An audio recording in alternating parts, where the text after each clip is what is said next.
அம்மா படுத்திருக்க ஆங்காரம் கொண்டிருக்க அக்கினி போல் புத்திருக்கும் உத்தமிய பாருங்களே.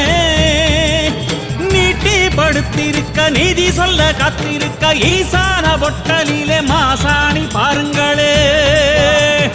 அம்மா படுத்திருக்க ஆங்காரம் கொண்டிருக்க அக்கினி போல் புத்திருக்கும் உத்தமிய பாருங்களே. நீட்டி படுத்திருக்க நீதி சொல்ல காத்திருக்க ஈசான பொட்டலிலே மாசாணி பாருங்களே.